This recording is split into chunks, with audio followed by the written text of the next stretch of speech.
Okay, there is another thing that I like to share, and it has to do with just be aware. I know I keep saying that a lot. I'm gonna share this experience really quick. So, years ago,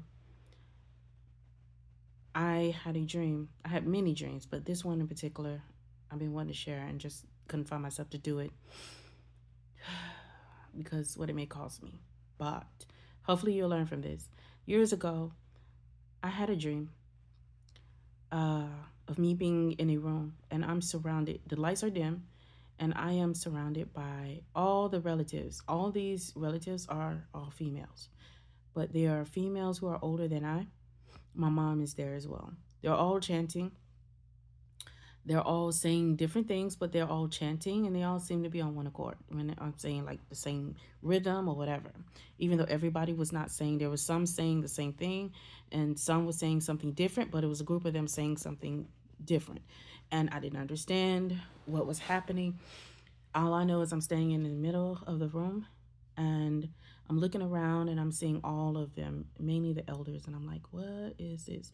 It did look like what I thought it would be. And of course, something I wouldn't ever engage into.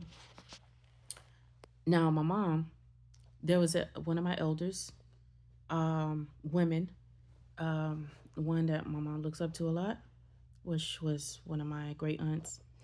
And this before I found out that she's a witch herself. She prayed to angels. She talked to Satan, which she believe is a good angel.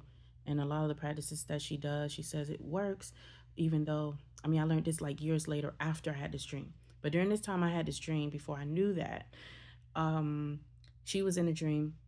She was doing something to my mom. It was like she was giving her information or whatever. Whatever that she was doing, she was transferring information to my mom. And she turned away from her, faced me. My mom faced me. And then she started to walk towards me slowly as they were chanting. And she had a straight face. And when she came towards me with her arms out as if she was going to do something, I immediately stopped her. I immediately stopped her and told her to stay away from me. She tried, but I rejected. Now, in that dream, I did reject. And I did not, when I woke up, I was like, what was that? This dream never left me. I remembered like I just dreamed it last night. And I'm just letting you know that it took me a while to understand what this actually means. But I learned years later on, during the years later on, as time progressed, exactly what it has to do with. I'll see you in the next part.